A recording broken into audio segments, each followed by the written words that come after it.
Hi friends, welcome to my channel. ఈరోజు మన ఛానల్లో హెయిర్ ఒత్తుగా పెరగడానికి, మన హెయిర్ రూట్స్ బలంగా అవ్వడానికి, హెయిర్ ఫాల్ కంట్రోల్ అవ్వడానికి, జుట్టు స్మూత్గా ఒత్తుగా పెరగడానికి ఈరోజు మనము ప్యాక్ని ప్రిపేర్ చేసుకుందాము. ఈ ప్యాక్ని మనము హెయిర్ రూట్స్కి, హెయిర్ మొత్తానికి అప్లై చేసుకోవడం వల్ల జుట్టు ఒత్తుగా బలంగా పెరుగుతుంది. ముఖ్యంగా హెయిర్ ఫాల్ కంట్రోల్ అవుతుంది. దానికి మనకు ముఖ్యంగా కావాల్సింది అలోవెరా. అలోవెరాని నీట్గా వాష్ చేసుకొని చిన్న చిన్న ముక్కలుగా ఒక మిక్సీ జార్లోకి తీసుకుందాము. అలోవెరా మన హెయిర్కి చాలా బాగా యూజ్ అవుతుంది. హెయిర్ ఫాల్ని కంట్రోల్ చేస్తుంది. డాండ్రఫ్ వంటి సమస్యలు మన జుట్టుకి రాకుండా ఇది కాపాడుతుంది.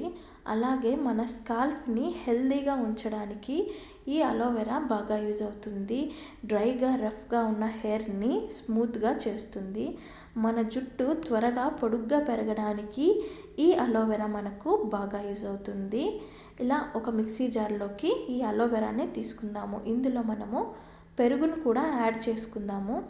పెరుగు డాండ్రఫ్ని తగ్గించడంలో, మన హెయిర్కి కావాల్సిన మాయిశ్చర్ని అందించడంలో, జుట్టు బలంగా పెరగడంలో బాగా యూజ్ అవుతుంది. ఇప్పుడు ఈ మొత్తాన్ని మనము మెత్తగా గ్రైండ్ చేసుకోవాలి. ఇలా గ్రైండ్ చేసుకున్న దాన్ని ఒక బౌల్లోకి తీసుకుందాము.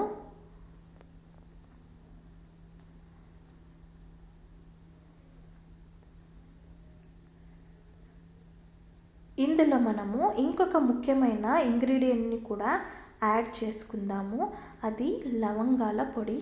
లవంగాల్ని మెత్తగా మిక్సీ జార్లో గ్రైండ్ చేసుకున్న పొడిని ఒక అర స్పూన్ ఇందులో కలుపుకుందాము. ఇది జుట్టుని నల్లగా చేయడానికి బాగా యూజ్ అవుతుంది.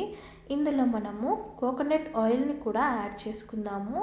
ఇది మన జుట్టుకి కావలసిన మాయిశ్చర్ని అందించి జుట్టు పొడుగ్గా పెరగడానికి యూజ్ అవుతుంది. ఇందులో ఇంకొక ముఖ్యమైన ఇంగ్రీడియంట్ విటమిన్ ఈ ఆయిల్ని కూడా యాడ్ చేసుకుందాము. విటమిన్ ఈ ఆయిల్ మన హెయిర్ రూట్స్ని స్ట్రాంగ్ చేయడానికి, జుట్టు బలంగా పెరగడానికి, స్ట్రాంగ్గా అవ్వడానికి బాగా యూజ్ అవుతుంది. ముఖ్యంగా హెయిర్ ఫాల్ని కంట్రోల్ చేస్తుంది. ఈ మొత్తాన్ని మనము బాగా కలుపుకోవాలి. ఇలా బాగా కలుపుకున్న దీన్ని మన హెయిర్ రూట్స్కి, హెయిర్ మొత్తానికి అప్లై చేసుకొని ఒక 1 అవర్ తర్వాత హెయిర్ వాష్ చేసుకుంటే జుట్టు ఒత్తుగా బలంగా పెరుగుతుంది. హెయిర్ అనేది స్మూత్గా, సిల్కీగా వస్తుంది. అలాగే హెయిర్ ఫాల్ కూడా కంట్రోల్ అవుతుంది. ఈ వీడియో కనుక మీకు నచ్చినట్లయితే లైక్ చేయండి, షేర్ చేయండి. ఇలాంటి మరిన్ని వీడియోల కోసం సబ్స్క్రైబ్ చేసుకోండి.